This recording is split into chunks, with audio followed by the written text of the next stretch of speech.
Tonight's episode of TWITS is brought to you by Frost Brewed Coors Light.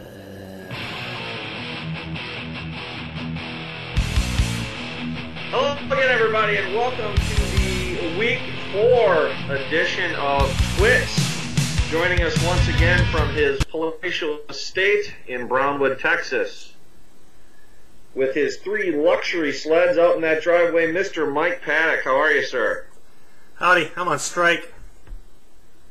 Going on strike with you, TJ Lang? I don't give a F what they say. They can fine me and use that money to pay the rest, the real rest.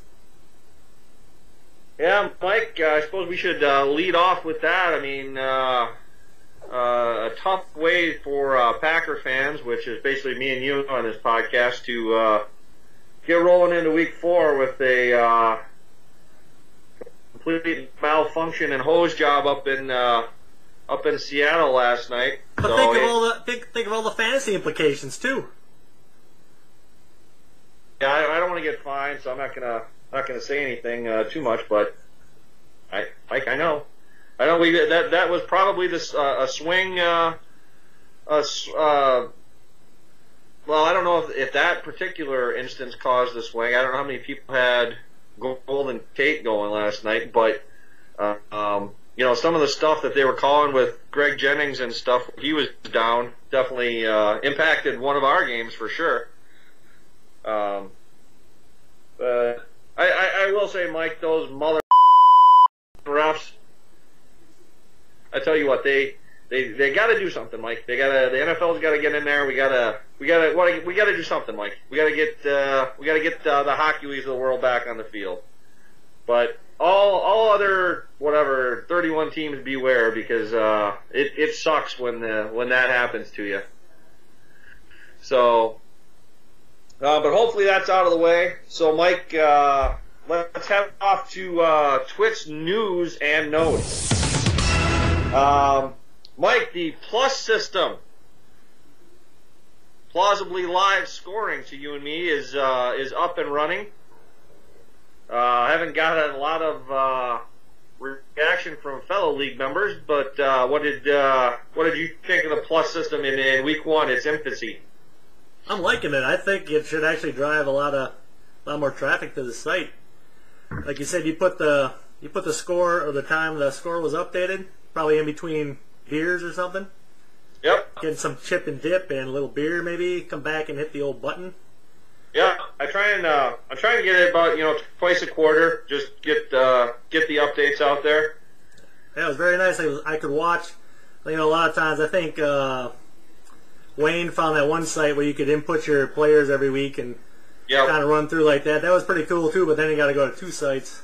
Sure. Whereas I actually drive all my fantasy off of your site. If you go to your profile, you can add all your links to any other fantasy you have, and you can just drive everything off of SFL. So the Shuffle's my main go-to place, and now that we have the plausible live scoring, just makes it that much better.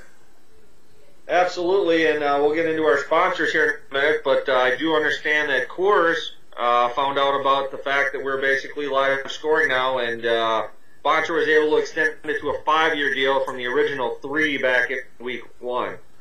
So, things like that obviously contribute to the bottom line and the top line, Mike, here at the SFFL.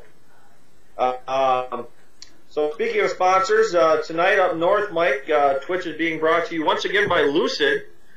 But this time, Mike, beer I had not ever heard of from them before, called Summertide, a Saison style beer. And it's extremely good. I'm more of a IPA kind of fall beer guy, but it was back up into the 70s again here today, Mike. So I don't mind having a little last summer fling. So very good stuff. How about you? Summer Lovin' had you a blast, did you? Mm-hmm. I am going with another Austin beer, Convict Hill, out of the Independence Brewing Company. It's an oatmeal stout. Is that Lauren's brother? It is. It is delish. Yep. It is. We don't have the cool weather down here yet, but I'm still going stout. Sure, absolutely. Where's that out of again? Austin. That's the state capital, I believe, Mike. Bing. For your geography buffs. You learn so much extra on this show.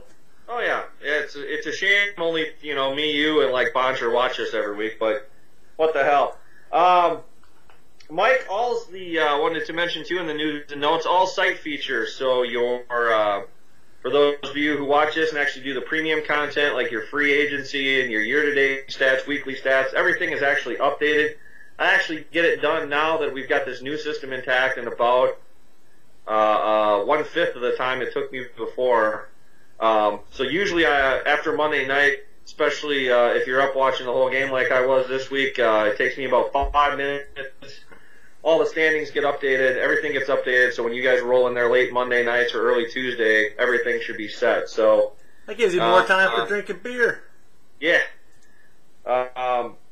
So this whole quick stats thing was really truly a blessing. So I think our site is much better off with this. And I know we had Bill. I don't know if you're watching this or not, but obviously a new member, and we had some hiccups right away. So I hope you were able to survive us with us there for the first couple weeks, and hopefully this is not a common occurrence with the Suffle at all. Yeah, no, it was definitely a curveball that they threw us. So,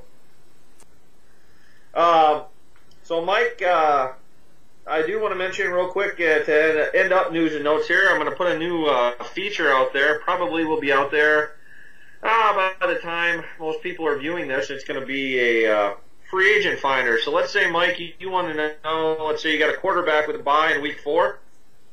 You want to know, hey, what free agents are out there? How many points are they averaging?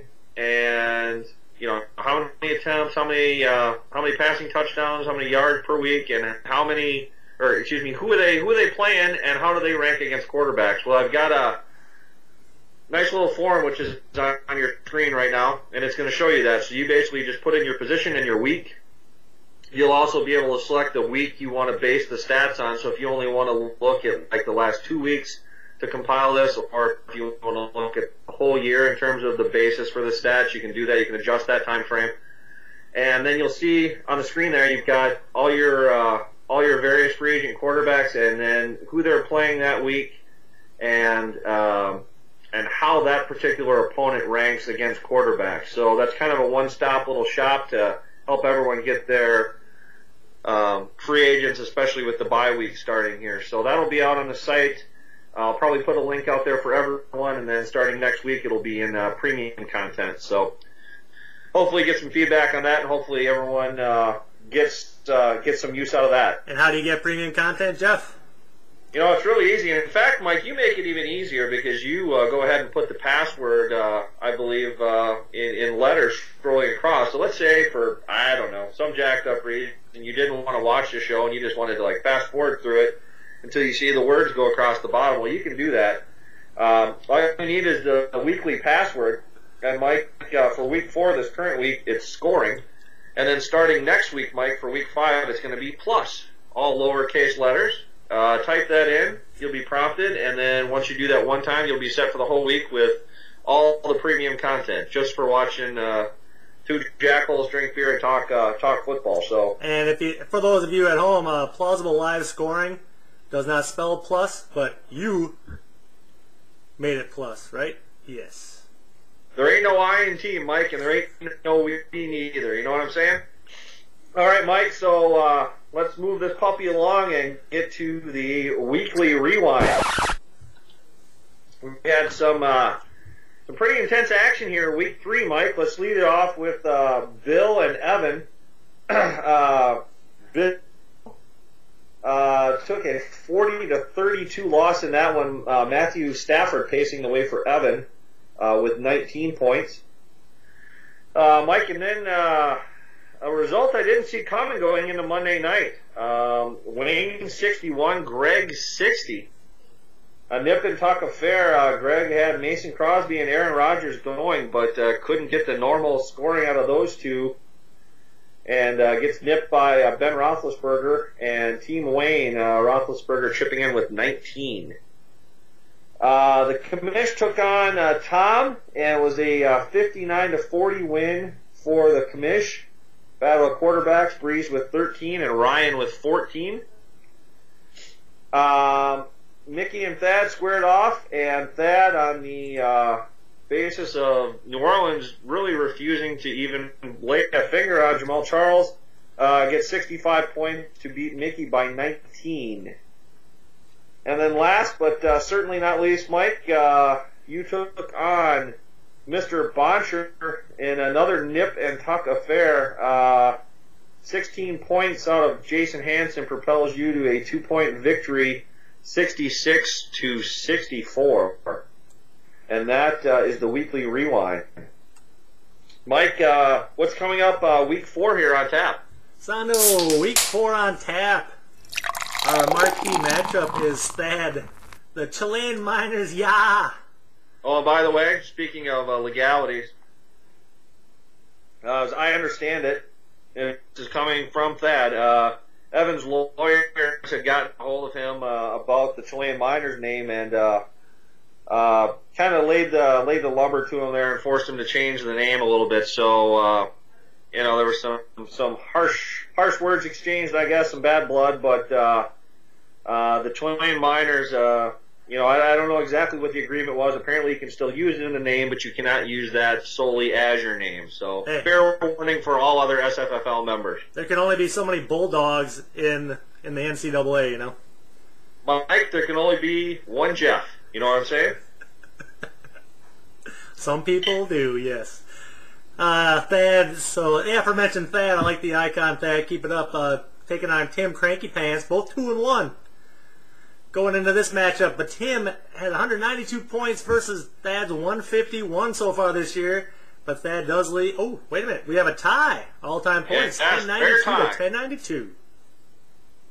But Tim does lead that series, though, 16-12-1.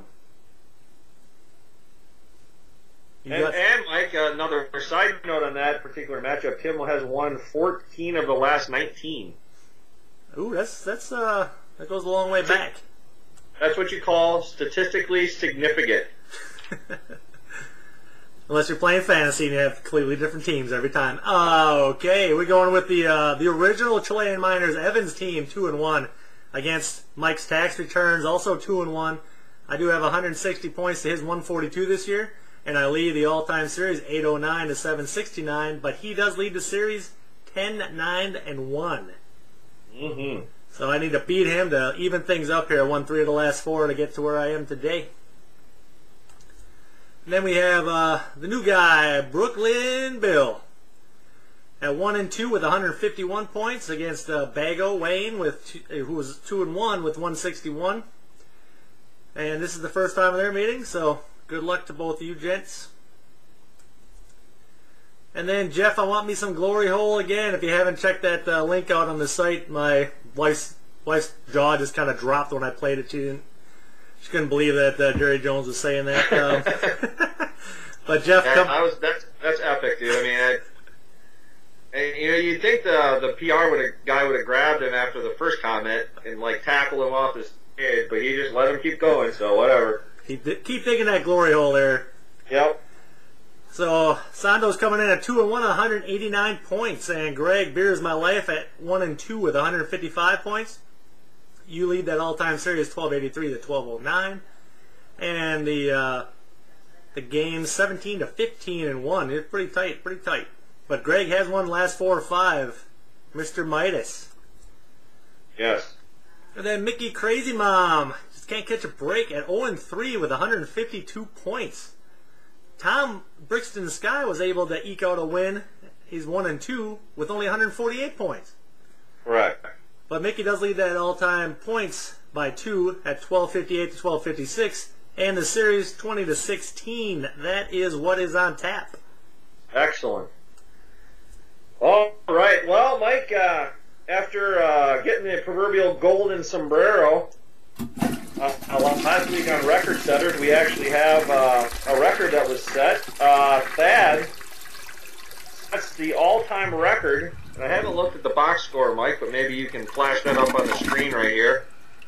For most bonus points all-time in the week, 34 bonus points. That is an impressive number. considering we are a point every 20 and 50 as opposed to 10 and 25. So what was you got the previous record handy there? I do not, Mike, but potentially down the road here a little bit in the broadcast, I can look that up real quick to see what it was. I'm guessing it was above 30, but I cannot confirm that at this point. No problem. Thank you. All right, Mike, let's move quickly to everyone's tertiary favorite segment. Little segment here at TWITS we call Chalk Talk.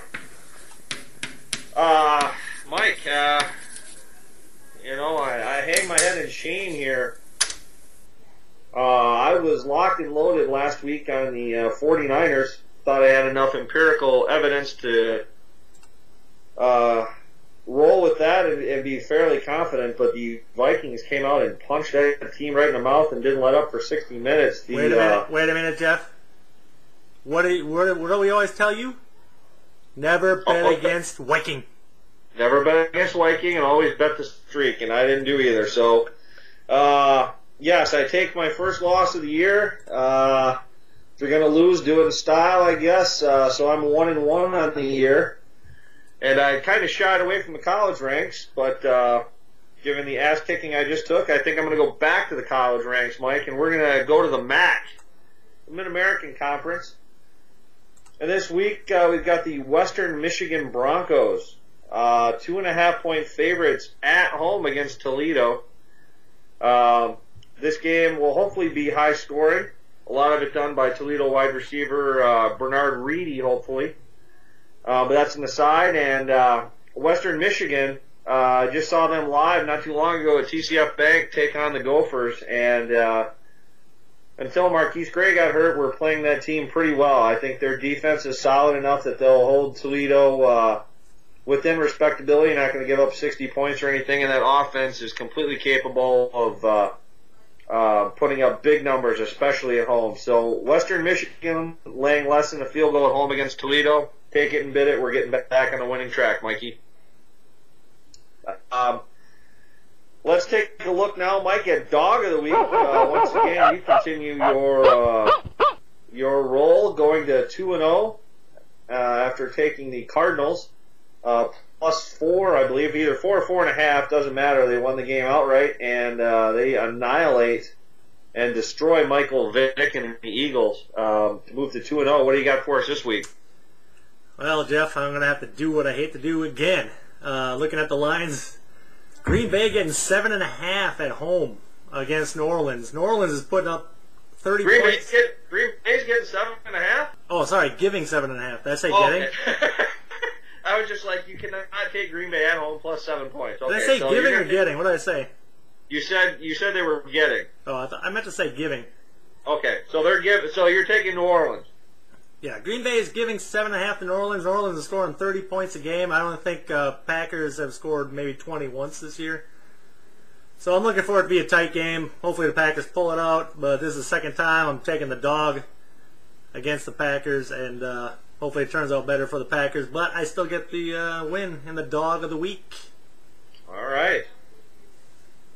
That should be an interesting match at Lambeau. I certainly didn't expect that matchup to be happening week 4, and those teams have a combined 1 win. That was not in the script. So, all right, Mike, let's look at Game of the Week. Last week, Mike, you nipped me by a point at Baltimore in another... maybe I did, maybe I didn't. Well, I think that the field goal you got to give at the end, but there was some other stuff in that. A couple of Baltimore drives that never should have happened because of some phantom defensive holding calls that come in about 5 seconds after the punt team's on the field. So, at any rate, Mike, we'll credit you with the win to move to 1-1, and I'm mired at 0-2 after last week. This week, Mike, we are going to go Monday Night Nitro. We're got the Bears. Big Bad Bears coming into Big D. A couple hours north of you to take on the Cowboys. Who do you like in that one? Oh, and this is a matchup that goes back 50 years to the time of Tom Landry and Mike Ditka. Actually, it's a tough one. You always pick tough games. but I do like the home team in this one. And since I'm living down here, I'm going to go Dallas. Dallas. Likes the Cowboys, the Cowpokes. Yes. Good beer, by the way. I will. Have another. I'm going to have to go ahead and agree with you, Mike. Would like to go the other way on this one to try and get back in the race, but yeah, no, Chicago to me was pretty unimpressive. Obviously against Green Bay, they were pretty unimpressive offensively against the Rams at home, and Dallas, as unimpressive as they were, I still think has the firepower offensively and defensively within the front seven to wreak some havoc on that very, very suspect offensive line of Chicago. So I'm going to go ahead and take Dallas with you and try and keep pace here and get up my first victory in game of the week. So, all right, well, that will just about wrap up the Week 4 edition of TWITS. Once again, if you want to see any past episodes or want to watch this episode again, please go to vh1classic.com and type in the keyword TWITS. And you'll be able to see past episodes there. And anything else to add, Mr. Paddock, before we sign off? I'm good. I guess let's say adios. Say adios. All right. Well, for my co-host, Mike Paddock, we will talk to everyone next week for the Week 5 version of TWITS. Adios.